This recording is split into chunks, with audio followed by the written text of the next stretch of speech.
ইতিমধ্যেই কেন্দ্রীয় বাহিনী আসতে শুরু করেছে বাংলায় এবং তাই নয়, এপ্রিলের শুরুতেই ২৭ কোম্পানি কেন্দ্রীয় বাহিনী আসবে।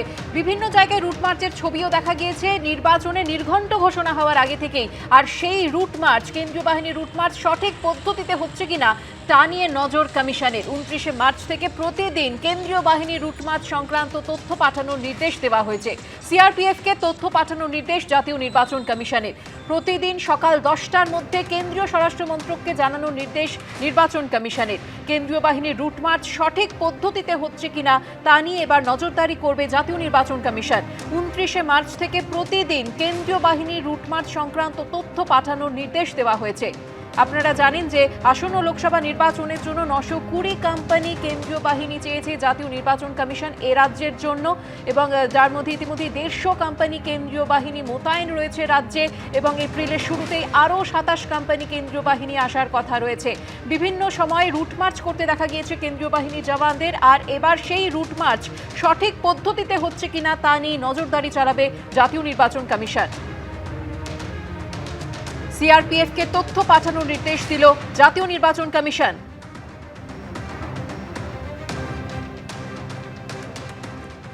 কথা বলবো আমাদের প্রতিনিধি রুমা পালের সঙ্গে, তবে তার আগে আপনাদের যেমনটা জানাচ্ছিলাম, কেন্দ্রীয় বাহিনীর রুট মার্চ বিভিন্ন এলাকায় শুরু হয়ে গিয়েছে। শহরের পাশাপাশি জেলায় জেলায় কেন্দ্রীয় বাহিনীর জওয়ানরা তারা রুট মার্চ করছেন, এলাকার বাসিন্দাদের সঙ্গে কথা বলছেন।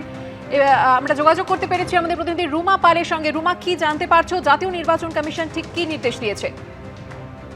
দেখো, জানিয়ে রাখি যে রুট মার্চ নিয়ে কিন্তু বিরোধীরা বারবার অভিযোগ করছিল যে কেন্দ্রীয় বাহিনী যেখানে রুট মার্চ করছে, যেখানে ধরো ভালনারেবল এরিয়া, সেখানে তারা যাচ্ছেন না এবং তাদেরকে অন্য জায়গা দিয়ে নিয়ে যাওয়া হচ্ছে, এরকম কিন্তু অভিযোগ বিরোধীরা কিন্তু সিও দপ্তরে এবং নির্বাচন কমিশনে করছে।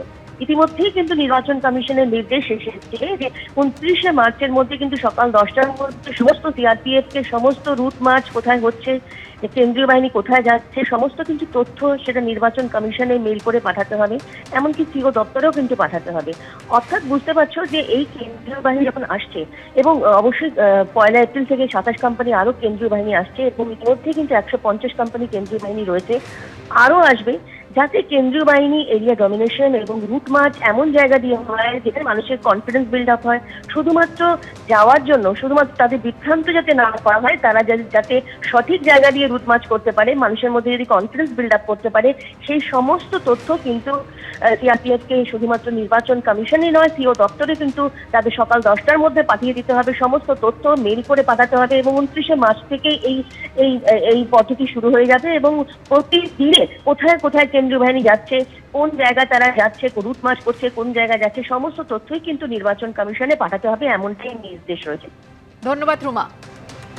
অরবিন্দ কেজরিওয়ালকে গ্রেফতারের প্রতিবাদে আজ প্রধানমন্ত্রীর বাসভবন ঘেরাও কর্মসূচি রয়েছে আপের। সকাল ১১টা নাগাদ ৭ নম্বর লোক কল্যাণ মার্গের উদ্দেশ্যে শুরু হবে আপের এই অভিযান। বিক্ষোভে যোগ দেবেন পাঞ্জাবের মুখ্যমন্ত্রী ভগবন্ত সিং মান। আপের এই কর্মসূচি ঘিরে উত্তপ্ত হয়ে উঠতে পারে রাজধানী। আবগারি দুর্নীতি মামলায় গ্রেফতারের পর গত ৪ দিন ধরে ইডির হেফাজতে রয়েছেন অরবিন্দ কেজরিওয়াল।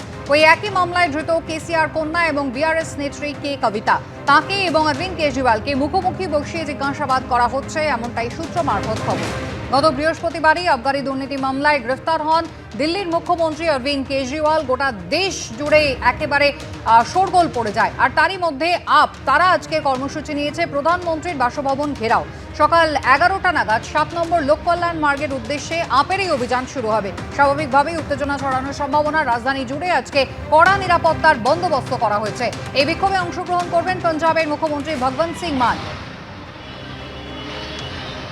অন্যদিকে কে কবিতা, যাকে আবগারি দুর্নীতি মামলায় আগেই গ্রেফতার করা হয়েছিল, বিআরএস নেত্রী কেসিআর কন্যা, তাকে এবং অরবিন্দ কেজরিওয়ালকে মুখোমুখি বসিয়ে জিজ্ঞাসাবাদ করা হচ্ছে বলে সূত্রের খবর।